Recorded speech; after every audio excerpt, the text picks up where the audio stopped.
Greetings, everyone, and welcome to the 181st edition of Cinema Effect. I'm Zach, and I'm joined by Disney's number one hater, Jaden. Howdy. Howdy. Good morning. And we've, of course, got our resident Eeyore, a.k.a. Oh, Fitzy, damn, yeah. a.k.a. Liam. Hi. You suggested No. it, so I don't feel too bad. Did you guys see we hit 400 YouTube subscribers this week, by the Oh, way? did we? I did. Yeah. That was nuts. They've been ticking up fast these recent weeks, huh? Isn't it weird how that happens? It has its little waves, you know? Mm. Doesn't move for a year. Yeah. Actually, not a whole year. Is there a bit of a delay going on right now? I thought you might be a bit weird, but I'm not too sure. Are you guys fine with each other? Jaden? Liam? Wait. Did you purposely take a break? Sorry. No, try again. Jaden? Liam? Okay. How's that sound? There's still a bit of a break. Is there? Okay. Because I'm doing it instantly on my end as soon as I hear you say No, it's not instant for me. Okay. Okay, hang on. Respond to me instantly now. Now. Yeah. No, I was like, can we start again? that was perfect though. That was perfect. Okay. I think we're fine. I don't know what happened there. Anyway, either there might have been a technical issue for a minute, or we were just being awkward and I was trying to make an excuse for it. I don't know. But anyway, ladies and gentlemen, we'll just move on. This is Cinema Effect, the podcast where we review and talk about a different movie every single Monday. And this week, that movie is The Killer, which was uploaded to Netflix on November 10th, 2023. It was directed by David Fincher. It is an action crime film, and the synopsis says, after a fateful near miss, an assassin battles his employers and himself on an international manhunt he insists isn't personal. He does insist that, like 50 times in the movie. I was paying attention enough to know that. But was it actually personal? We'll need to find out as we discuss this. Fitzy, I want to start with you. We all watched The Killer last night, which was fun. What did you think of David Fincher's latest film? Yeah, I had a good time. It was very, very tight, very, very David Fincher, it was a very good thriller, very tense. I'm still like piecing everything together. If it if there's enough like subtext there, I guess to like have a theme or whatever, but it works as a thriller really well. I was really just into it. So yes, I enjoyed the movie. Yes. Yeah, it sounds like I'm pretty much right there with you. I also did really like it. I'm unsure exactly how I feel about aspects of that, for sure. The story. Fassbender was great. Editing was perfect. It has one of my favourite sequences of the year in it. I was super into a scene in this movie. But it was also, light on plot, at least on the surface, and that left me with some things I didn't quite understand. And a story that feels a bit lacking, but I definitely need to I want to talk about that and sort of figure out if there is depth there in certain areas. But yeah, in all filmmaking aspects, Fincher's going to Fincher, and it's a treat for sure. Jaden, what did you think? Yeah, I think I'm pretty much right there with you guys. Cool. I also do really like it. I think 2 hours might be a bit too long for the lack of plot that you're mentioning existing. Because it definitely felt like it started to drag towards the latter half. I was checking the time a little bit. Okay. Yeah. But I thought everything from the from prologue to the lawyer was banging. Oh yeah. Okay. Gotcha. Not prologue, but that was chapter 1, wasn't it? Paris. Yeah. Paris to the lawyer. Paris the lawyer. Yeah. It throws you off because there was an epilogue but not a prologue. Very confusing. Wow. Oh, sorry. Did the credits cut off really weirdly for you guys as well? What do you mean, like the cut to credits, or? No. Like they were showing the credits, and then all of a sudden, Netflix just completely disrupted it. Like, it's not even like they minimized it and tried to advertise something else. Like, they completely cut off the credits, and there was no way to go back to them for me. Oh, really? No. Mine went through all the credits. Yeah. Yeah, I thought I wasn't sure if like if that was like intentional and like the credits were actually like super brief or some shit, or like that was like a new screen. Like, but that was honestly arsehole, and it affected the movie in a way. It's going down a point. No, I bring that shit up all the time. Michael Fassbender. It really is his movie. I was sort of a little bit surprised by this. Like, it really just was like totally his movie in pretty much every way, and everyone else was just supporting, popped up for chapters basically. And I was interested in that because, first of all, I freaking love Michael Fassbender. He's one of my favorite actors, and I feel like I I haven't seen him in a while. You know what I mean? I feel like it's been a minute since he's popped up in a film for me. I think his last film X-Men Dark Phoenix, which is like, I think it was.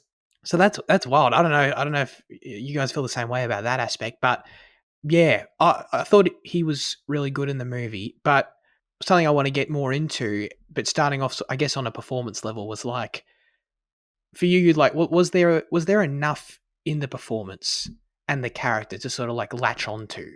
You know what I mean? Outside of it just being Michael Fassbender because he's Michael Fassbender, or was there like more there that drew you in, I guess, from him that allowed him to carry the movie, I guess?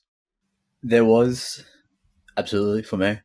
I think the whole Paris apartment thing was really brilliant in establishing a kind of visual language for him and the kind of linearity of the mise-en-scene that he mimicked in his like body. Like if you like in the apartment, it's all straight lines, the exposed studs, you know, the bench, and then he in his actions, it's all like direct and straight, and then the camera, it emphasizes when he's doing his stretches like the pointedness, and it shows he's a direct man, he's a straightforward guy, and then they use this linearity later on in motifs for the other assassins, like that guy he recognized at the airport has that similar linearity, and then Tilda Swinton has that linearity about her. So this kind of thing that they established in the character from the start about the directness and about their kind of body language and visual kind of, you know, presence, I thought was really cool. So I really appreciated that. That's a great observation. Yeah, absolutely. So Tilda Swinton. Sorry, yes. The Florida guy didn't have that about him because he was a butch. He was a monster. He wasn't an assassin. He was a monster. You know. Yes. Good point. Good point. Wow. Already taken more away from the film than me for sure. So Tilda Swinton was an assassin. Yes. I was confused about that. I was a bit confused. Okay, that makes sense. At first, I thought she was the client, but then the chapter came out where we go to see the client. I'm like, wait, I thought she was the client. Anyway, it doesn't matter. That's fine. Yeah, Fitzy, how did you feel about Fassbender? I was super into it. I didn't notice some of that stuff that Jaden brought up. That's fantastic. But for me, like, I feel like I could just watch Michael do anything on screen. You know what I mean? I like when he's just like brushing his teeth in this movie, I'm like enraptured. You know what I mean? Like he's shaving and shit. But it's like obviously it's cool because it's like you get there are these brief moments of respite while he's still on the run, and that's kind of exciting in themselves. But regardless, though, like I just find him so engaging. But yeah, what do you think? No, he was awesome. The character feels like very prototypical for like a Fincher or even like a Michael Mann type film, you know. He's like a character that's like, you know, the usual stuff, pro and shit, but he's like defined as much by his like contradictions, I guess. Like introducing him with like he's like a serious assassin who listens to the Smiths and talks about the how much he doesn't care about the infinite, you know, like the infinite void, but like the Smiths as a band is like, you know, they're like yelling into the void. You know, they're like a melancholy, like emotional band. You know, and then the whole thing being that he isn't on a quest for revenge, but like the whole time he is kind of like led by his emotions. I guess he felt almost like an archetype of like you know, as I said, like a Michael Mann or a Fincher film, one of these like exacting people who have this like other side to them. So yeah, he was very, very cool. He was a cool dude. That is interesting. I sort of, when you put it like that, I do see some Neil McCauley in there, you know, of like this guy has his philosophies that he, you know, verbalizes all the time, but like, does he live up to them? Does he, you know, that's sort of a whole other thing. Interesting point. I don't know anything about the bands, about the Smiths. I read that they were the music and the trivia. That's a really interesting point and choice there that they used to select that music then, because I knew nothing about that. Because I was thinking, when he's talking so much about the concepts of justice and karma not existing, and basically we all people are born and then they die, and all this sort of stuff that he's just talking about. He calls himself a skeptic and all this kind of stuff that he just keeps repeating to himself as we get in the opening narration. It's like I was immediately questioning whether or not, like, is he trying to convince himself of this stuff? You know what I mean? Like, is he just saying it to try and drill it into his head?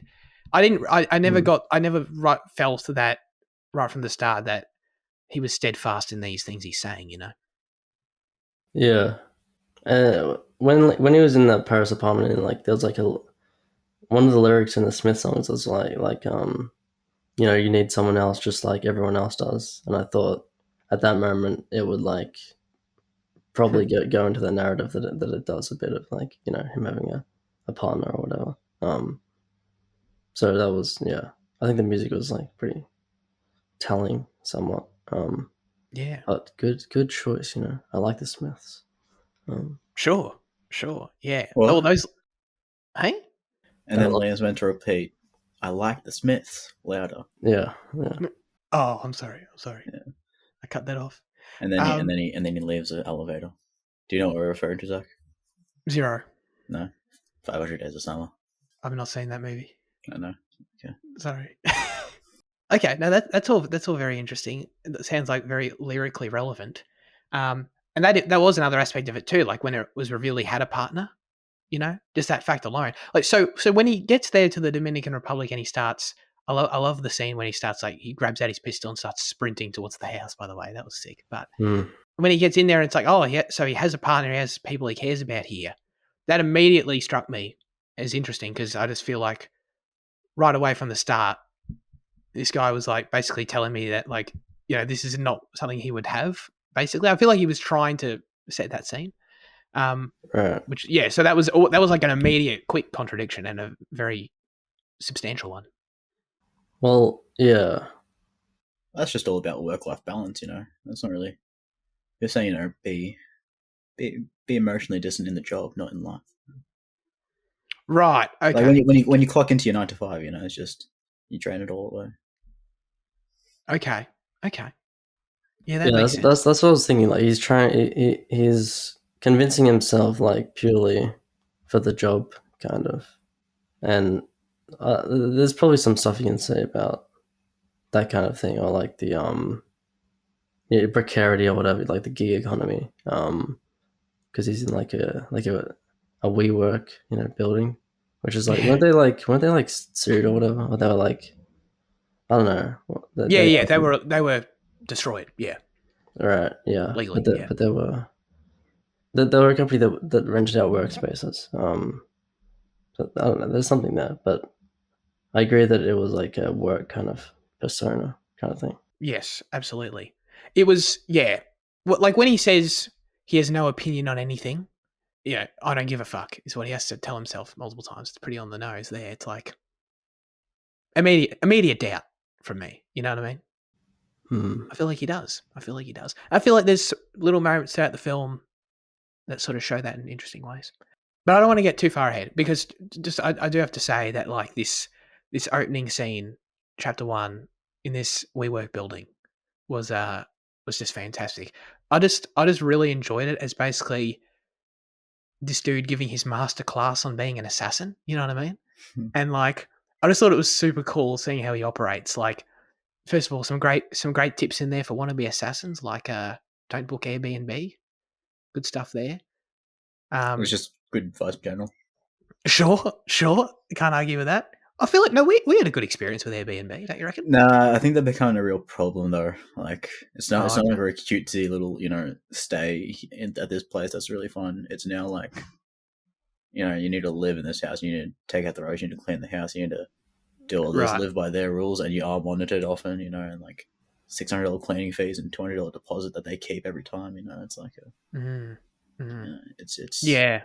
That is all and true. People buying houses to establish as Airbnbs, which is adding to the housing crisis. It's becoming a real issue. Yeah. Yeah. No, that's yeah. I don't disagree with that necessarily. I will say that I can't remember his name, but the host we had, was like left us alone, so that's nice. Mm. What's his name again? Like Ralph or something? Oh yeah, that dude, yeah. I don't know his Yeah, name. guys, if you wanna, if you I don't wanna know. book Airbnb with a good dude, Find Ralph. yeah, His name definitely wasn't Ralph. um, but yes, loved the yoga, loved the stretching, genuinely. Loved the training, him going over the importance of details, the preparation. I love when he said, "I've done my 10,000 hours." That was funny. So, like, I don't know. I just ate that shit up. I just thought it was very entertaining. And then, like, when you see how he sleeps up on the table, sort of that goes to the linearity Jaden was talking about, actually, which is interesting. Way he slept was like almost alien, but it was cool. And keeping an eye on, the planned sleeping schedules throughout the film, very deliberate. Sort of just getting into that, getting a glimpse into how one would have to work as an assassin. I just thought that was all really well realized. And I also liked the fact that it was in like modern day. He got to use like, I don't know what watch he had, Yes. but I loved all the was tech stuff. Yeah. I was surprised how current it is. The fact that he orders off Amazon, the fact that he Yes. mentions Uber Eats and he uses that to get into the fucking apartment. All this, even Airbnb and all that shit, and like, I couldn't believe how like current it was, and it remained effective in telling the story. Is the book written like a few years ago, or is the book an old book that they've then adapted for the script to be modern? I read in the trivia that it's been something that Fincher's want to make for 20 years because he loves the graphic novels. So for me, I think the book's old. Okay. Yeah. I think they did a great way of integrating modern technology then. Absolutely. Yeah. I loved, I totally agree. I think the inclusion of the brands like Amazon, for sure, like obviously relevant to the plot, but also, I don't know, yeah, it just made it feel more real and more relatable to me. And like, I don't know, maybe you could argue that like, I don't know, it makes it less timeless or something. I don't know, probably. But I thought watching it right now, I thought it was pretty damn cool, to be honest. And yeah, there's some great dialogue around those ideas too. Like I love, what does he say when when he gets into the billionaire's building and he's like, He wants like Daisuke watermelon, what the fuck? yeah. Yes, he said everything's watertight until a billionaire wants Daisuke watermelon. That's a great line. So yeah, I just feel like the film references all that stuff really well. And like McDonald's, you know what I mean? I feel like yeah, even that surprised me. Yeah, there's something there, It's like, yeah, but are films usually afraid to like be modern like that and have all these allusions to modern shit? Because I feel like films used to be as scared to do it. Like even Fincher, even like Fight Club has a lot of stuff that are like specific, to the 90s. So maybe Fincher just doesn't care and other people do. But no, it was very cool. Yeah, cool. I'm glad we all agree on that. Yeah, I think people probably are scared to do that, but I think it's great, personally.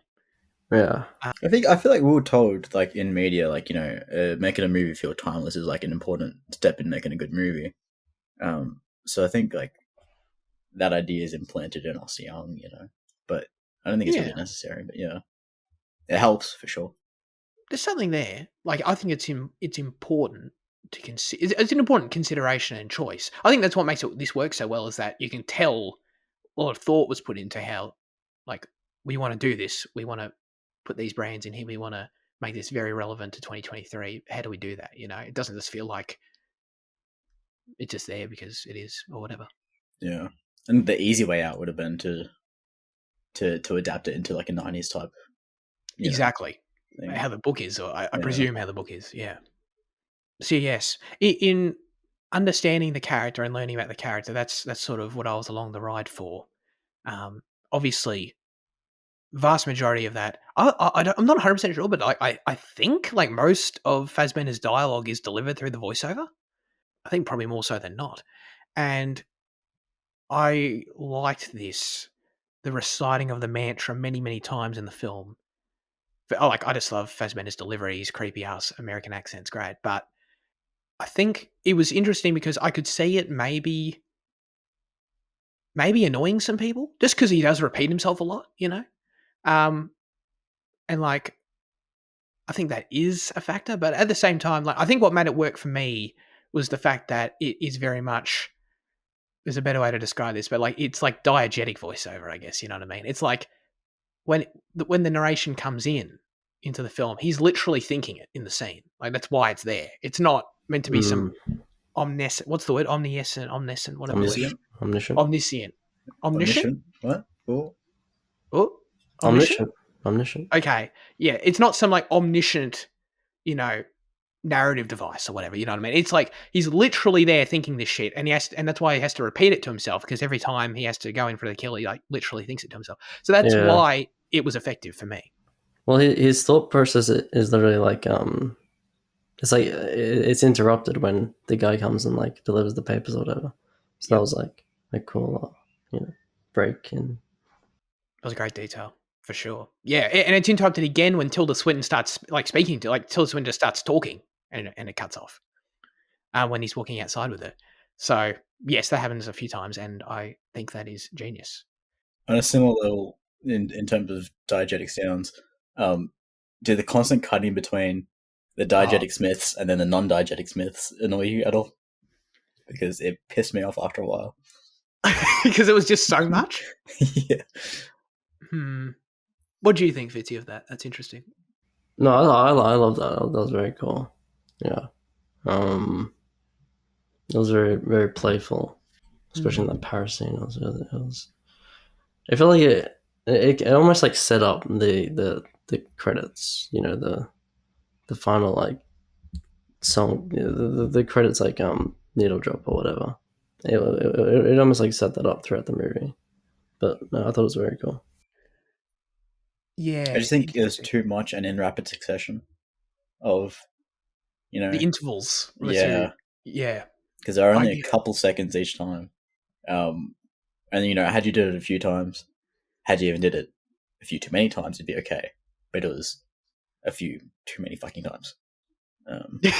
Yeah. Okay. Yeah. I'm sort of in the middle. I think it was really cool, but I also must admit, as I noted, is this going to annoy people? Because it didn't annoy me. Did you listen with headphones, or were you watching out of speakers? I was watching out of speakers, but did headphones? Okay. Did headphones like? Yeah, I think make it on better? headphones. No, every time it cut, I can't remember if it was whether from his perspective or like the general thing, but every time it would flip to only one side of the headphones. It would make it would flip to one side. Wouldn't it make more sense when it's in his perspective? Probably, yeah. That's interesting. So that was also annoying, but Right. Okay. Okay. Yeah. I think it's a really cool choice. I like it a lot. But yeah, I totally understand where you're coming from though. It is a lot. 100%. I can understand that being annoying. But I just thought it was still very, very cool. I guess because the film does so well of like playing with the subjective and the objective in his perspective, like we've already talked about with the voiceover, but like in that as well with the music, I just think that's cool. I think it's cool being able to dive into his head cinematically and then come out and then go back in and back out. So I am glad they did it in that sense, I guess. Even though it can like break the flow of the scene, arguably, especially when like I love that whole scene, that whole kill, like the whole staging of the hotel floor on the other side, and like how you can see all the people, like it feels very video gamey, how everyone's walking around and like you're looking at all the different tires. I thought that was very, really cool. Feels very rear window. That too. Oh, yeah, it did for a second. Definitely. Yeah. So I thought that was all cool. So I guess you could argue it sort of breaks the flow of that and the tension of that a little bit, maybe, but I don't know. Regardless, I think like the moment when the kill happens and it's botched, it still totally worked because that got me. I thought that was like a damn moment. It worked. Yeah, that was very tense, and like the actual shot of the bullet coming out, like the fire coming out, the explosion coming out of the barrel, it was like very unique. It was like it was probably the shot in the movie that most reminded me of like the credit kind of quick like montage kills or whatever, where it had like a very aesthetic. Yeah.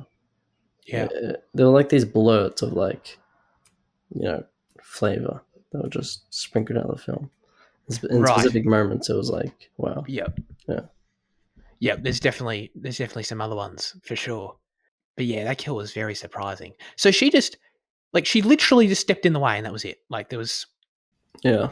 It's like I very think his own unlucky. thoughts almost got in the way. Like, because he was like still narrating and thinking and like convincing himself when he was doing it, you know. So he wasn't totally present, you know. Right. Okay. So that's I guess that's what I was asking is like, was it totally unlucky or was there something else involved that led to the botch? But so you think that like he was a bit slightly That's what I distracted? thought of now, but yeah. Okay.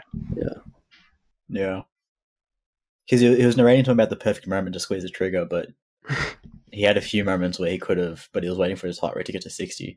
Yeah. I mean, that's an impressive skill in and of itself. Absolutely. Yeah. But he had plenty of options to go. Yeah, he did. He did, and he like it. Yeah, I guess it makes sense, but yeah, he probably could have done it earlier and probably got the job done. Yeah. Sorry, just while you brought it up, Fitzy, the opening credits were I liked them a lot because they were recognizably Fincher to me stylistically, but they were also like rapid. They were like really quick compared to like you hit play on the film and they launch right into them and they're like over in 40 seconds. Which sort of felt like the movie. It felt like the character. It was like and the whole movie's editing. It was like very efficient. Like just here's the style, but we're also like moving on real quick. There was a baby in one of those shots. I watched the credits time for the second time. It was like closing a little like baby coffin or something. Maybe I just missed it because it was blurry. But I like how it like whenever it faded to the next scene, it's like the image got like completely like wiped over and like shifted to the side, and then it was like a slideshow kind of. It was like swiping through his highlights. Yeah. I know exactly what you're talking about, but like comparing Fincher's opening credits to a PowerPoint is like probably the worst thing ever. But yes, I 100%. Instagram stories. There were no star wipes, guys. Don't worry about it. Yeah. Overall, speaking on some of this, the editing was just phenomenal. I thought like so efficient, and which obviously fits the character, fits the story perfectly. Like especially, I loved like the whole sequence, basically of him, the moment from when it's botched to him, basically to chapter 2. You know, like him just getting out of the country. I thought everything there was phenomenal. Like obviously, like seeing him dispose of all the evidence so efficiently was awesome. Like every time he like just nailed the throw into the gutter and all that kind of stuff was cool. But even outside of that, you know, like the cuts in the airport, like very smart jump cuts from just brief moments every now and again, him in the bathroom, into the plane, him landing. It just all just felt very like every shot is the exact length it needs to be to communicate the tension and him getting the hell out of there while not wasting any time, you know. We didn't need like an extended scene of him in the line in customs or some shit, you know. I think this dude also edited Girl with the Dragon Tattoo in a few of his other films. Oh, really? Oh, yeah. Gone Girl, Social Network, Mank, and even his Love, Death, and Robots episode. Oh, that's a great episode. What's his name, by the way? We need to shout him out. Have you got his name? It was Eric or Kirk or some shit. Oh, okay. Continuing a little bit with that, though, and what Fitzy's already mentioned about the little moments sprinkled in there. I feel in impactful moments was one of my top ones was when he snapped the girl's neck, the woman's neck, in her house. What was her name? I can't remember. But like, you know, the lawyer's PA or whatever. Dolores, was it? I think. Yeah. Yes. Thank you. Like when there's a few moments like that, and obviously when he kills Tilda as well, they do that quick cut in. Felt very I don't know if anyone knows the video game Sniper Elite, but basically anytime you get like a significant kill in those games, like it cuts to like just a quick shot of like the exact point of impact basically and the internals of it, and it felt very much like that, which I thought that was very cool. I don't know if that's what you were talking about, Fitzy, but that stood out to me. Yeah. When I think when it has like one of those like close up shots, there's like specifically in that opening kill, there's like a specific effect that the fire has. But yeah, there's close up shots. There is a bit of it there as well. But I'm talking about, I guess, more about like, yeah, the bullets, the guns and that kind of thing. But it is a similar thing with the other like physical kills. Yeah. Was any of that present in chapter 4, the brute fight sequence? Yes, that was that was like the fire of the Molotov in that scene felt very like original. You know, it felt like it was touched up quite a bit and had like a very specific kind of feel to it. Yes. Could you argue an almost like graphic novel sort of feel to it, maybe? Perhaps. But yeah, that the Floridian fight scene in general was awesome. That was like a huge action highlight, and some of the best action we've seen from Fincher, in my opinion. You know, hand-to-hand combat. Yeah, absolutely. It was that Florida guy was one of the dwarves in fucking Lord of the Rings or some shit. Damn, he's grown up quite a bit. Hold on, I think he was a dwarf. I'm pretty sure he's in Lord of the Rings and The Hobbit. Dude, he was fucking massive. Yeah. Holy shit. Sala Baker. Who's he? Does he play like? Oh, he's Sauron. Sorry. Oops. No. Sorry. He's Sauron. Wow. Oh, and okay, he plays different roles in each of Lord of the Rings. Apparently. That's so funny. He's one of the dwarves. Sorry. Yeah. I thought he was just like a dwarf. Oops. Yeah. My bad. Holy shit. Dude, the brute fight sequence was phenomenal. It was some of the best action I've seen in a long time. You know, year with John Wick Chapter 4, it might be my favorite fight scene of the year. It was unbelievable. Like, the performance of the choreography was unbelievable. The movements were so fast. There was tons of creativity with, you know, the use of the furniture, the dude getting impaled on the table, use of the couch, use of the environment, and even that little moment where he, like, goes in the drawer and, like, picks out that shitty ass little bloody cheese grater. Cheese grater, yeah, exactly. Whatever. I didn't know what it was. That's exactly what I thought he was going to start using that on him. I was like, oh my God. Right. Yeah. It's like, if this were John Wick, he probably would. So, yeah, or something like that. But, and, you know, all that's happening. Meanwhile, the sound is distorted. The camera is shaking, but not like shaky cam. It was like thumping. It was like the camera had impact with the blows themselves. Like, it was unbelievable. I just thought this was genius. And, like, I'm glad you mentioned the cocktail too, because it was like such a satisfying ending with the house burning, and when he's walking away again, and like he comes back in with the motto, you know, this is what it takes, and he's just walking towards the camera. I'm like, dude, this is fucking badass, you know. So I thought it was an incredibly designed sequence, and bonus points for not killing the dog, because I thought the dog was screwed. Yeah, sure. Thought the dog was screwed, but thank God. So that was another highlight for me. Jaden, did you love the sequence as well? Yeah. Florida was great as well. No, I think you described it well. I think that thumping with the camera is great, because the weight behind each punch just fucking you feel it. And it's quick at the same time. Yeah, I love the joke he makes about, you know, maybe there should be a 30-day delay on creatine orders. And it's just very funny, and then to have him just absolutely pulverize the next scene. I'm not gonna lie, I had to look up creatine. I'm not versed in this male world. I don't know what that is. What is that? It's like a protein powder, and but like an extra effective one or some shit. And it gives you the shits like nothing else. Search up creatine shits. You'll Okay. Yeah. Ask Charlie. He'll tell you.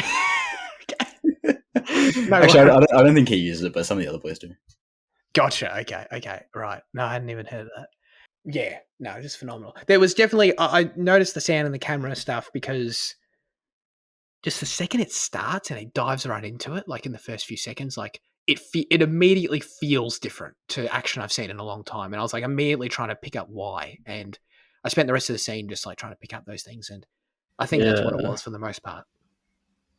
The way that he just like, the brute just like runs at him as well. And uses his whole fucking body, you know, it's sick. Yeah. It really felt, that's a great point. It really felt like that's an aspect of why they really felt like they were fighting for their lives, that they were really using their entire bodies, I guess. Yeah, exactly. To like, to try and gain, you know, strength and momentum over each other, as opposed to just like, a lot of choreography is, you know, just hands, leg kick. You know what I mean? It felt like they were really throwing themselves at each other. He was using his weight. Yeah. Exactly. Yes. So that was phenomenal. Huge shout out to that for sure. There's still some questions I have about the character. I think we all might, based on how he started. And we can use this to sort of get into the ending a bit, I guess. But basically, how much does this guy give a shit? How much he says, "I don't give a fuck." How much does he give a fuck? Because there are these different moments throughout the film where you sort of question why he's doing what he's doing and how much he'll compromise, I guess, because it was an interesting one with Dolores, who we mentioned earlier, when she asks him to kill her, in a way where she can get her kids can have her life insurance, which was a very interesting request and something that, as it was posed, I sort of thought, would he do that for her? Like, I don't see how it necessarily goes against anything he was going to do anyway. So it was just this interesting moment, but it would be showing empathy. I feel like that's hard to argue. So that was an interesting point. But then I think he didn't do that, right? Like snapping her neck. Does she get does life insurance work that way? Probably. Well, it could look like she fell down the stairs. She did fall down the stairs. Good point. That's what I was thinking. Yeah, shit. No, that's a really good point. So yeah, so I guess he sort of did do that, but yeah, it's sort of unclear exactly how much he really that got to him, I guess. I would argue it did. And then obviously there's the whole motive of like why he went on this quest in the first place, which it is just revenge, right? Yeah, I was worried it might come off a bit John Wickish, especially to people, especially to young audience that have only really experienced John Wick. But I think he subverts that in its slow burn. Like by the time you get to the end? Yeah, because I thought when he starts killing the lawyer, like when he kills Leo and then the lawyer, I felt like it's going to start escalating, but it never does escalate. So yeah, I wasn't sure it was going to go that way, and then I'm still not really sure if it did by the end. No, well, I think the end is what's left me most confused. Why he tracked down the client and why he just had that conversation. Because at the end of the day, I guess the client. The thing is, if you see the client as not having a significant role, then Dolores didn't have a role either, so there was no reason to kill her, like, because the client still chose to say yes to, whatever the fix-up was. Yeah, exactly. Yeah, it stumped me a bit.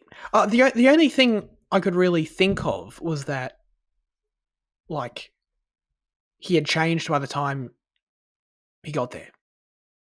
Like at the time he killed Dolores and he was killing everyone else. Like if you'd asked him, he was definitely going to kill the client. But then something changed before that. That's it. That's really the only thing I can think of. Well, because otherwise, I don't see how it's totally consistent with the beginning of the film. But it was no doubt, it was very surprising, and obviously very important when he doesn't kill the client. I was shocked, to be honest. Yeah, that was weird. But I think maybe he was like, he thought he was on a revenge quest versus against the client because he bankrolled the whole thing. But he was really on a quest of vengeance against the kind of the industry as a whole. His whole system of work, which like allowed them to like track down his partner, I guess. And maybe it's even like more valuable like not to kill the client because, as he says, like the higher profile the guy you kill, the more kind of the police care. So he might have like a lot of heat for that. But so maybe it was just like more efficient to just like threaten him. But I don't think there's something to be said about him like going against the whole like infrastructure of his profession. And with like the mention of all the different like gig jobs like Amazon and Amazon, Uber, and all that shit. It feels like it's directed a little bit towards the temporality of gig work or something like that, precarity.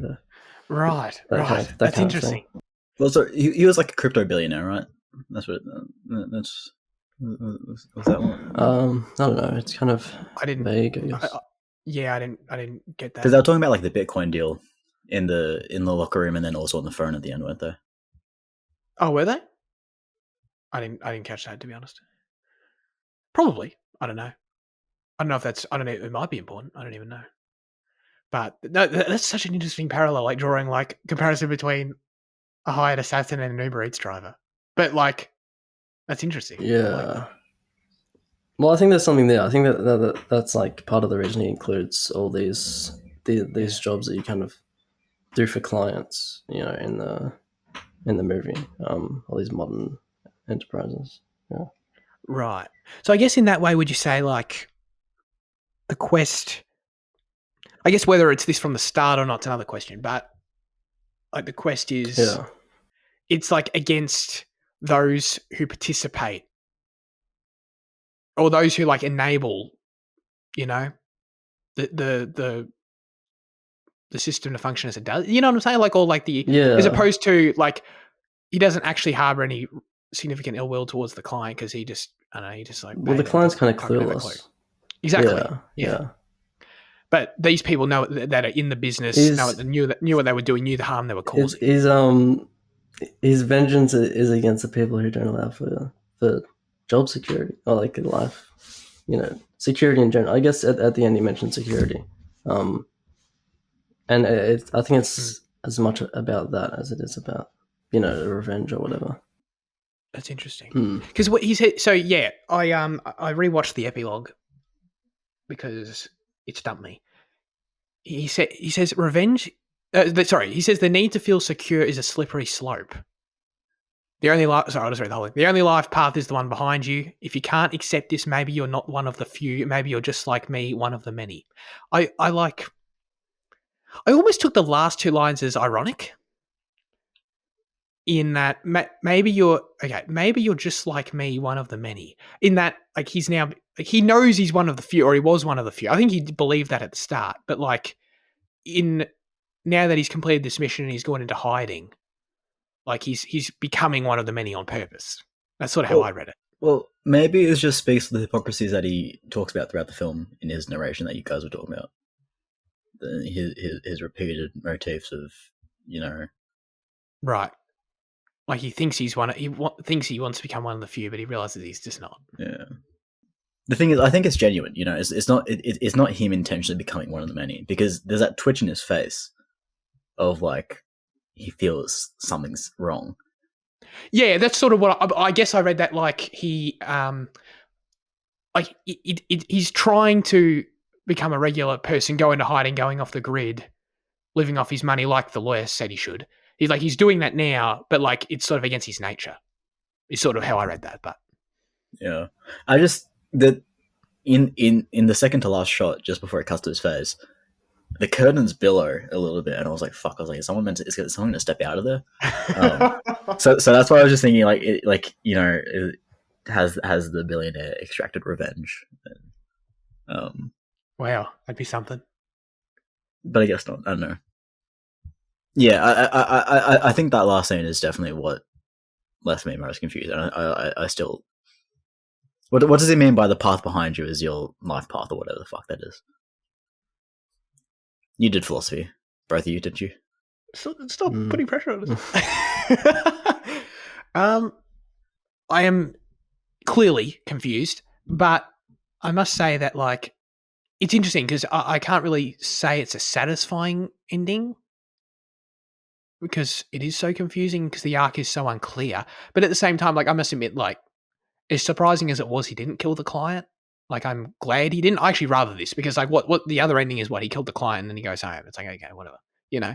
Like I don't know. There's something here that I'm really if he killed the client, I think it makes his paranoia more justified. That I read, or the paranoia that I'm reading anyway. Because he imagined an international manhunt. Whereas I guess there's still the paranoia that maybe the client is setting up killers again, but you know, I don't know. Yeah, no, that's true too. I guess I think there was a real fear in the ending that I don't know where it's coming from him, you know. Yeah, if it's not, right. If it's not the client just doing this again, yeah, I get what you mean. Is that what you mean? Yeah, like he's out there and can just still, you know, pay more people to do this shit.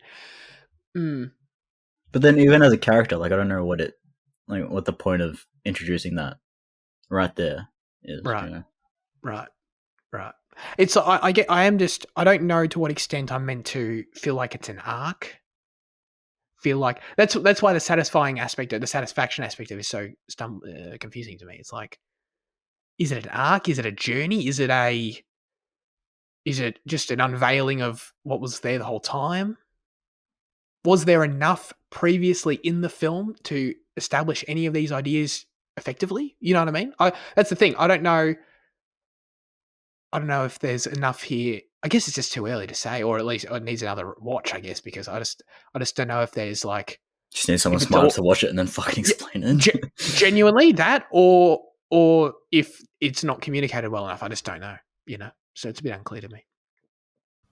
I don't know. I think it's about how maybe you could just read it about as being about like how he couldn't remain committed to his whole philosophy, I guess, in general. Fate is a placebo. Though this is something that he needs to remind himself that he's on this like ordained path of like, I don't know, like kind of like solitary success or something. I don't know. It's hard. It's hard. This needs a rewatch, man. This needs some deeper thinking, I think. Oh, but I'm glad it's here. Dude, I just read in the trivia that said similar to Baby Driver in the opening chapter, when he's listening to music with the one earbud in, if you're watching the film with headphones, the music only does play on one side in the POV shots. So you're right about the POV shots. Yeah. There you go. Sorry, nice. I just kind of interrupted you.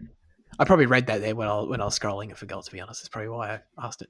Yeah, I'm not satisfied with your discussion though between you two. I feel like you guys should have resolved this. Sorry, Jan.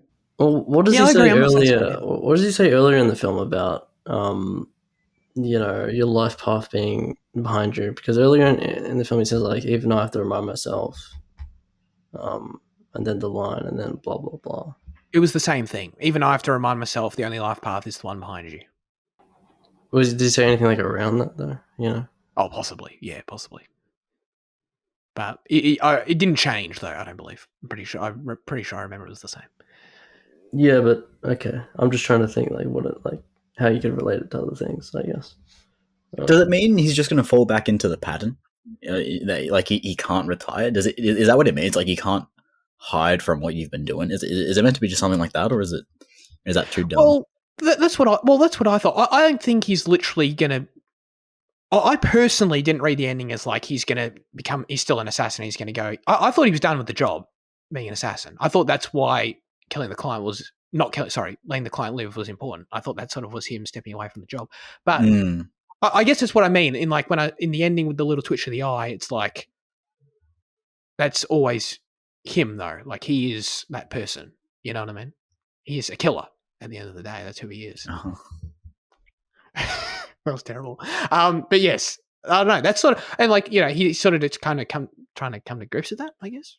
Like he knows who he is at the core. That's really what I got away. That's what I took away from it on a surface level. But I feel like there's more. But you think he's still one of the few trying to fit in, but I think more that he was never one of the few. He was always one of the many. Right. Okay, that's interesting. I don't know. I think he's one of the when he brings up the point at the start about how he reminds himself that none of his actions and none of his kills are going to have. What is that? They're not going to put a dent in the statistics of how many people are born or die per second, which was an interesting point. So, I guess to me that sounds like he's trying to convince himself he's one of the many, but he's not. But he is. But he's being manipulated the entire time.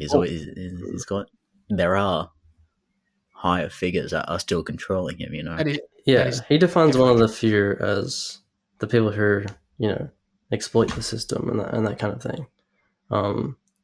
So from a certain standpoint, he could never have been like one of the few, because he's a gig worker. He's an Uber Eats driver. You ever really gig workers? Yes. No, that actually. That makes a lot of sense. I like that. That makes more sense. Yeah, and that is consistent. Because even by his like his self-described definition of the few at the start, he doesn't fit into it. No, you're right. He's trying to convince himself that he is. Yeah. Wait, sorry, he's trying to convince himself he's one of the few at the start. Do you think? At the start, I think he is.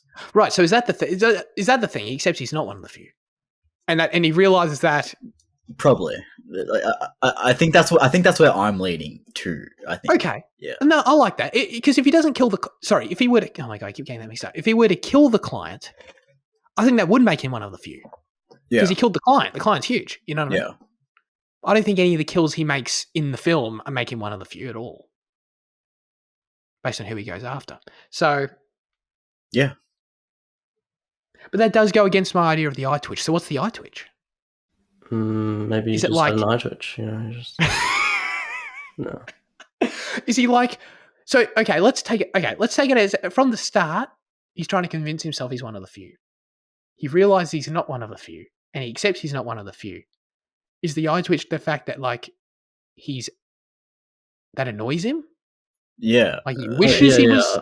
Well, I think you could also read What's it more? as like he has this persona of like total, you know, dedication and conscientiousness and a lack of empathy, and all these traits are gonna help him, you know, excel into the stratosphere and become like one of the few. But then when he has the encounter with the billionaire, who's actually one of the few, you know, like financially and in reality, he realizes that this person is just like really careless or whatever, and isn't necessarily like it's totally like antithetical to his whole like work persona and everything. That just kind of like stumps him, and then he realizes that the many and the few like dichotomy is much like dumber and simpler than maybe he thought it was. You know what I mean? Yeah. Because at the start he defines it as like, you know, rulers and these like elite in society, when really this dude is just like a crypto bro, you know, ruling us all through his bankrolling this system. Yeah, exactly. He basically all he did was like for the whole events of the film to take place. Basically, all he did was like, you know, when you check out on like an online shopping cart and you like tick an extra option like get an add-on. You know what I mean? It's like he basically ticked the extra add-on of the cleanup add-on, and that was basically it. Yeah. It's like that was the whole movie was just his expense from that little box. Yeah, pretty much. I like that. I like that a lot. That makes sense to me. I also don't. Yeah, I mean, it also gives me personally. I don't think Fincher would make this film, nor have such like based on what I read in the trivia, would have such a love for the source material if there wasn't some clear identity in this conversation we're having. You know what I mean? I think I'd love to talk to him about it. So I feel like he'd feel really strongly about it, about one way or the other or whatever. Let's do it. All right, let's get to our final verdicts for The Killer, Fitzy. Me first? Okay. Final in quotes based on that conversation, by the way. Oh, I don't know. I'll give it a 9. I really love the film. Wow. You know, these thematic issues will resolve themselves over time, I'm sure, with multiple film, video essays, and the kind of cultural osmosis that comes with that. Exactly. Yeah. You know, that information getting propagated throughout the atmosphere. Well, you used a lot of fucking big words. My God. I'm just. Maybe are you saying I'll breathe in the oxygen that gives me the answers for The Killer? Yeah. You know, this information from these experts will circulate, and yes, exactly. you'll receive it through just the culture in general. But no, yeah. It was. I thought the action was amazing. You know, the style was awesome. Editing, top notch. Acting, 100%. You know, so it's a fresh film, fresh tomato. 9 out of 10. Fresh tomato. Yes, indeed. I'll slap an 8 on it. I thought it was great. There were moments. Jana, you mentioned this at the start. I don't know if you have any expansion on it, but there were little moments where I was like, I must admit, like the pacing, like wasn't. I could have cut a little bit, maybe too. I don't know. But actually, that feels weird to say now that I say it. But like probably like little moments probably in like chapter, I don't know, probably like Tilda Swinton's chapter, to be honest. Like I was gonna respect Tilda mention Swinton, that. but like that was like the least interesting chapter to me, and I feel like I because it think was sort of a rehash of what we said. she didn't add too much. Like I think No, I appreciated the face-to-face dialogue that he was finally having, yeah, and what she made him realize in that kind of IRL interaction, but it didn't really add a whole lot. yeah, it didn't add a lot, like you said, exactly. So yeah, there's something to that maybe, but yeah, I'll give it an 8. I thought it was a great movie for sure, and there are the fact that I don't know if we're correct in anything that we just talked about with the ending, but Of course we are. but I do genuinely think we're on the right track, and like we're in the realm of the conversations we're meant to be having. So, and the fact we're having them is fun. So I like that.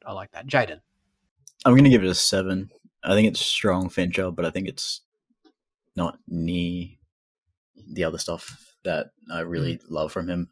I think it definitely has the potential to grow over time, like Liam was saying, with the propagation of ideas from culture. exactly. I think it left me with a lot of weird feelings in terms of this conversation has helped tons, and it could honestly be an 8 after this, but I think just based on where it left me as a film without this, I think it'd be a 7.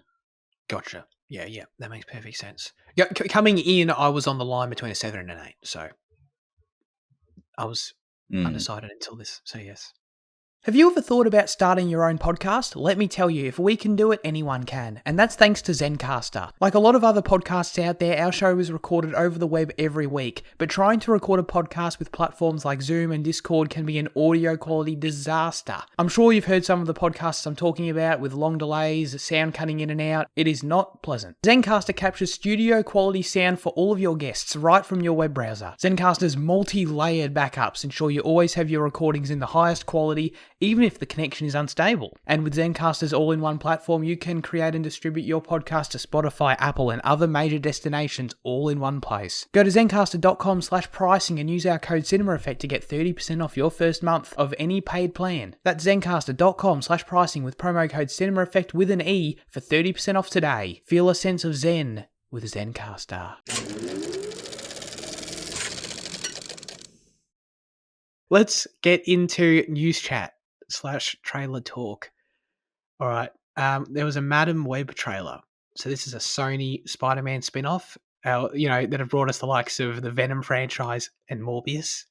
So we got another one of these ones in association with Marvel. Jan, what did you think of this trailer? I think it looked awful, and I think I'll love it.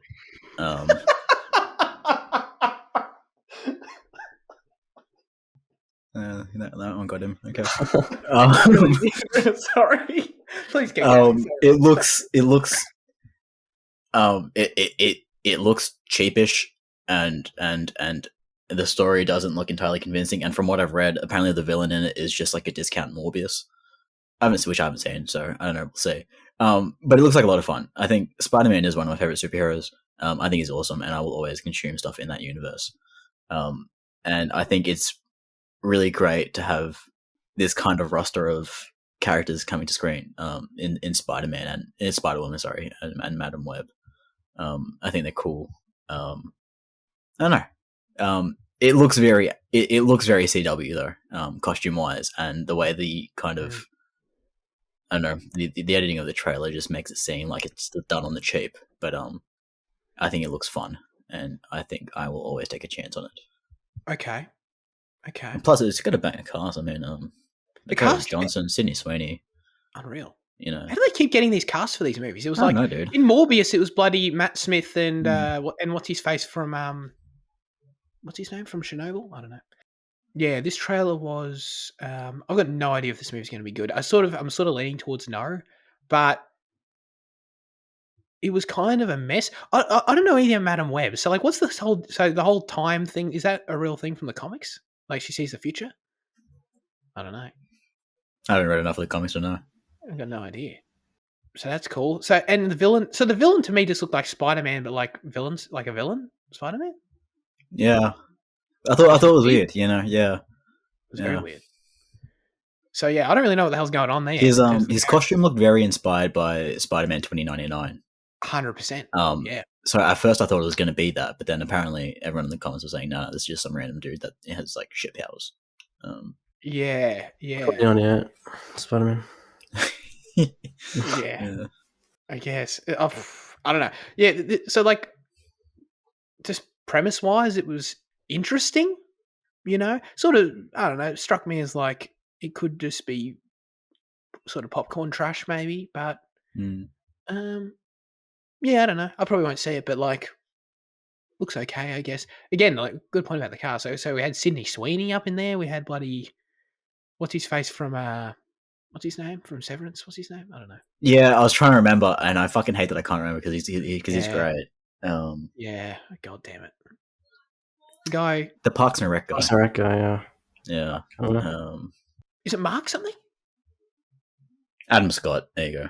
Adam Scott. Oh, no. Ben White. Hold on, wait. Is that his character? No, Adam Scott. Yeah. Sorry. Yep. That's it. All right, let's move on to Jane. You watched the Percy Jackson and the Olympians trailer. Yeah. For Disney Plus. What's going on here? I don't like it. But that's because I come from a standpoint of only ever having read the first Percy Jackson book and loving the Percy Jackson movies growing up. Absolutely loving them. I know everyone else hates them. Fucking love them. Right. Interesting. Yeah. Because I think the updates made to the movie were necessary. I think having a 12-year-old as the main character for this upcoming series is going to be an issue. I think updating the character to be 16 in the movies is great, but this trailer solidified my thought of I do not want to see 12-year-olds as demigods and going on these massive quests and shit. You know, I think it's different when you have things like Stranger Things or It, where the child cast is contained to one setting and is very kind of intimate in location wise. But when you put 12-year-olds on a fucking journey, I think it just becomes a bit weird. And especially, I don't know, I don't really care for it. I don't know. I just love the aesthetic of the 2013 movie as well. So seeing like all the updating done to this one, you know, it's more book accurate, whatever. And I know that Rick loves this one and he hates the movies, and you know, couldn't give a fuck about Rick, to be honest. So like, I really do not care for this trailer. I think I saw a lot of people were pleased. But yeah, no, I don't really care. Yeah, no. You just reminded me how much I've seen that movie, Percy Jackson and the Olympians. Yeah, I've seen that a bunch of times. Yeah, dude, so much. I like it's just, dude. I just love that era of like Logan Lerman, like an Alexandra Daddario. That the evil guy in the movie. He's great because he's also in I'm Number 4, and I love him. And like, it's just such a banger, and just like aesthetic wise, and Lady Gaga in the casino, and like using an iPod to defeat Medusa. Like, it's just so good. It's just so good. I love it. You know. Yeah. I don't think I've ever seen it. No. Okay. No. What? People, so people don't like those movies. And people hate those movies. People hate them as with a burning passion. Rick hates them with a burning passion. Right. Interesting. Okay. He's never actually seen them because he hates it that much. Oh, that's weird. Okay. All right. I mean, if it's your own work, I guess it makes sense. Okay. Very good. I also watched the Garfield trailer, and Chris Pratt is Garfield. And I thought that was a joke. I thought people were parodying the Mario tweets at first. When Chris Pratt's Garfield was, I thought that was just like Pokemon, like the Mario thing, but no, he actually is. He is playing Garfield, which is what a back to back. You know what I mean? What unbelievable lead performances here from Chris. The trailer was cute. I liked it. I don't know if I'll see this, but it was cute. I like Garfield. You know what I mean? I just like cat characters, as you guys know. He's like a funny cat character that likes eating food, and I sounds good to me. You know what I mean? So, and like there was like this cute opening scene in the trailer, which was sweet. And then he ate a whole pizza, and I'm like, damn, dude, that's good. So yeah, I don't know. I might be up for it. Have you guys seen the Bill Murray ones? Yes. Yeah, multiple times. Have you seen the animated one as well that came out? Yeah. Okay. Garfield Gets Real or something? Yeah, I think so. Something like that. Yeah. I've seen that. Yeah. The art styles, it's not exactly the same as that, but it's inspired by it. Like, you can tell. It's like an evolution of that art style. which feels weird to say for like a big budget 2024 movie. But So yes. so does this exist in Garfield Gets Real lore, or is this like a reboot? Is this a sequel? It seems like an origin story. So I assume it's just like a reboot, but unless it's the origin story till he gets real lore, I don't know. Is that why he's eating pizza and not lasagna? Is he gonna like learn to love lasagna for the first time? That would be incredible. That would be fantastic. That is that's his story. arc. Mm. Yes, that's fantastic. Garfield meets lasagna. Nice.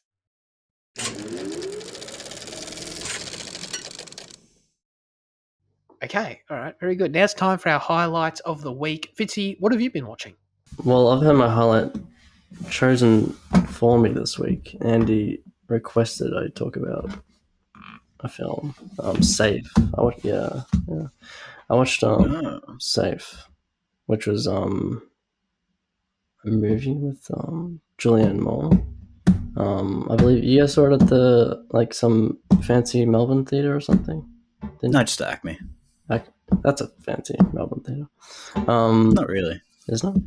Nah, it's just no, it's fine. Yeah, I mean, I was kind of bored by it, but it's an interesting movie. Julianne Moore's character is probably one of the most quiet, one of the most one of the quietest and most passive characters I've ever seen. She's very timid, and she's it feels like the character's kind of intimidated by the world or something, and all these she gets sick basically off of the environment. She gets environmental illness and joins a kind of cult. It was intellectually interesting, I guess, but just kind of lacking in a lot of conflict and tension. But I'd still recommend it. It's got some cool mise en scene, as I said to Andy, with the house and the end Word of the day. ennui of domestic life. So I wouldn't recommend it, but it's a movie. It's there. It's got a very high rating, by the way. It's got a 4 on Letterboxd. Does it? Oh, okay. Yeah. Okay, I'm sure. Damn. Is this an old film? It's a 90s film. Yes. Okay. That is very set old. in the 80s, I think. Right. Wow. Yeah, it's very 80s aesthetic. You got the yoga fits, the spandex. Yeah.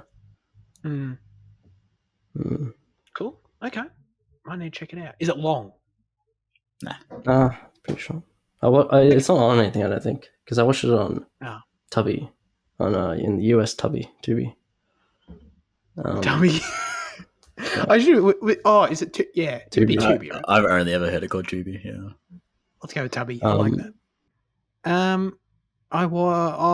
Not much. We've been watching Lessons in Chemistry, which is this Apple TV show with bloody Luke's favorite actress Brie Larson, and it's good. It's pretty decent. There are some things that, and it's one of those things that you go into it knowing the whole gimmick of it, basically, for lack of a better word. That's actually probably a poor choice of words that'll get me cancelled, but is like the whole feminism, she's like a chemist in the 1950s, you know what I mean? So it's overcoming sexism, basically, is sort of the whole basis of it.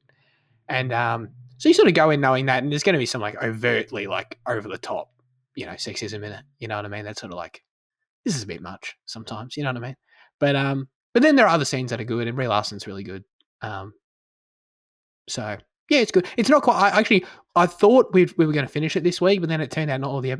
We started it because I thought all the episodes were out, and then we finished it, and we realized, oh no, there's 2 more episodes still coming out. It's like, oh, so that was a bit anticlimactic for us. But yes, Jaden, what have you been watching? When Brie Larson was a respected actress prior to the Marvels. Yeah, I think this is what that's why she's I think this might be trying to reignite some of that. She's fantastic. She's very good in the show. Very, very good. I watched I watched Terrified 2, which I was talking to Liam about this late sometime last week, and I was like, I'm really dreading watching it because I just hate it, but I need to get it out of the way. because Terrifier 1 sucks ass. But then what happened to not watching shit you don't want to watch? that's for TV series. That's not for movies. Okay. Yeah. I Because appreciate that. movies are done in 2 hours. TV series take fucking 10. Yeah, that's true. But he wasn't even talking to me. You were informing Lockie that you need to watch Terrifier 2. No, I was talking to you. You were both in the call. What do you mean not talking to you fucking? Okay, I wasn't the one responding though. Lockie was the one talking. But yeah, well, you were both there though. okay. Sure. And you're the one that cares about. I just found it funny that yeah, but I found it funny that you were talking to Lockie about it.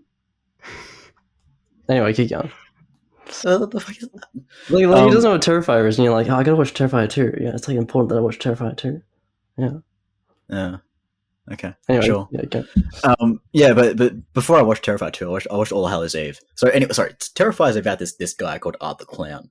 And he's this character that was established in this anthology series first called All Hallows Eve.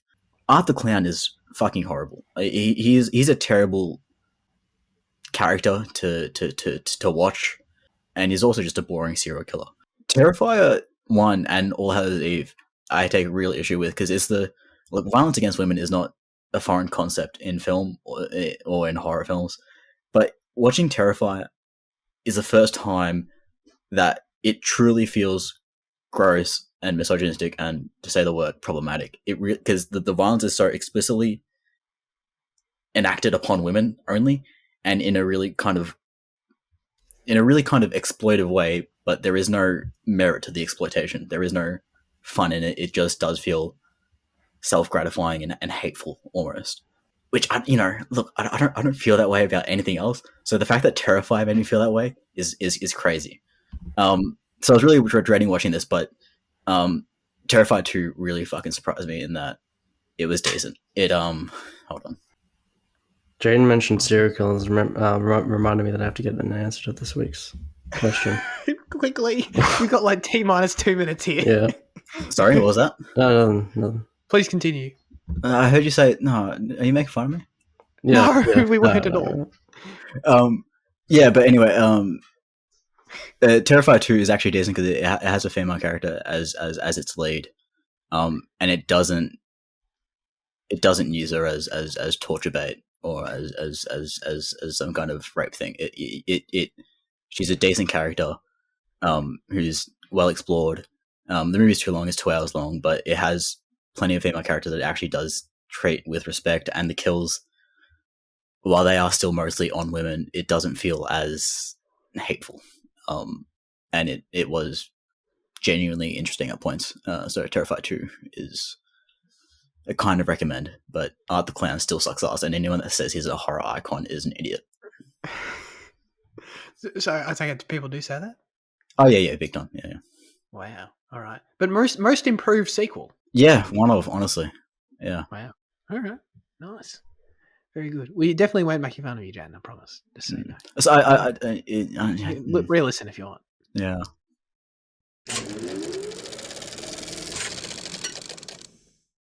As always, now comes the segment where we hand the show over to you with our question of the show.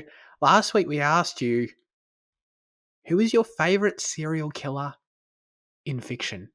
Hopefully Fitzy's almost ready. Dr. Luke wrote in and said, no effort answer is Patrick Bateman. I mean, it's a good answer. And then he wrote a spoiler answer, which Jane removed, but it was a non-spoiler version, censored version of what he wrote is John Doe from Seven, which is another good answer. Very good. Very quality answers there from Dr. Luke. Thank you, Spooky. Andy wrote in and said, my favourite serial killer is Hans from M, directed by Fritz Lang. Wow. Great connection back to previous episodes. Thank you, Andy. Definitely a film you guys remembered doing for the show. Much like Fitzy being the keeper of children, Hans is the killer of children. He does a great job of doing it, I'm sure. I bet Zach's favourite serial killer in fiction is the one from Last Night in Soho. He immensely enjoyed that plot twist and would probably think Edgar Wright has made the film of the decade. Andy, I don't know why you had to make this about me and Last Night in Soho, but thank you for writing in. I like that you brought it back to Hans from M. I'm not going to lie, I didn't even think of it. No. At all. But obviously, that's like the whole movie, so incredibly valid answer. Very relevant to the show, so quality answer as well. Good answers this week. Thank you, guys. Jaden, I'll go to you. Who's your favorite serial killer in fiction? I don't know. I don't want to be boring, but like There were a lot of boring answers when yeah. not those Hannibal, ones. Buffalo Bill, type things. Right. I think maybe I go to horror. That's where I am. Yeah. I'm a fan for horror. Yeah. I think Jigsaw is fantastic. As a killer, the elaborate traps and his philosophy is great. But also Ghostface as a persona that people take on is also fantastic. Yeah. But I think Jigsaw's a bit more fun in his kills. Okay, that's good. No, that's good. Going to horror Mm. because Hannibal would definitely be boring. No offense if you chose him, Fitzy. No. Can you go first? I just want to look at some options. No, I don't know. Oh, I don't want to ruin the vibe if I go. Huh? Oh, okay, I'll go.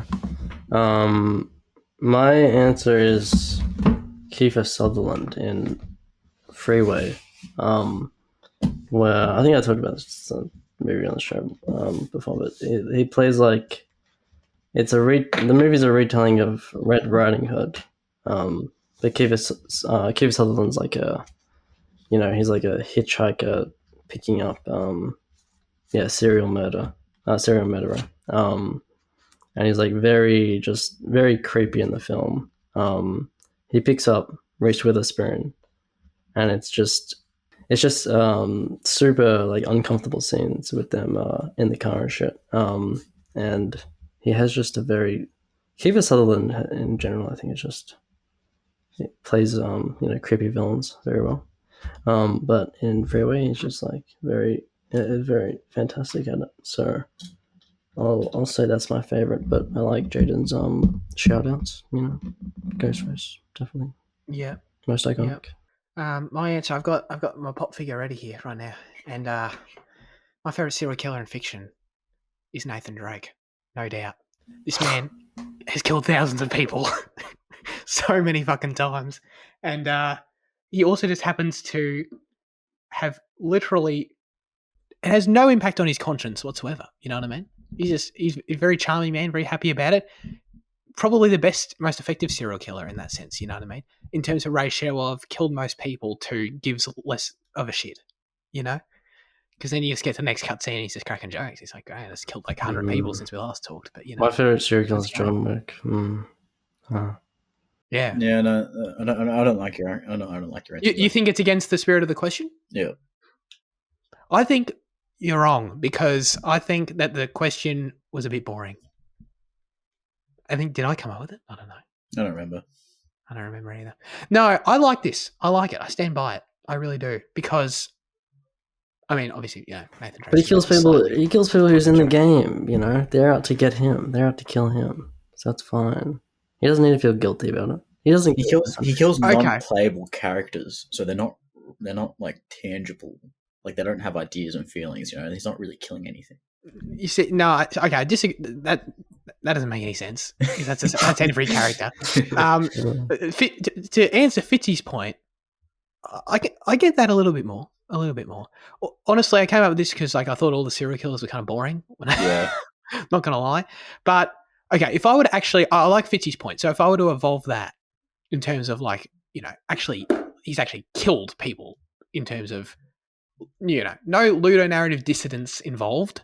No bullshit, motivation, whatever. Like someone who's actually motivated has chosen to kill people. I know. I guess I go to Joel. Oh yeah, Ellie.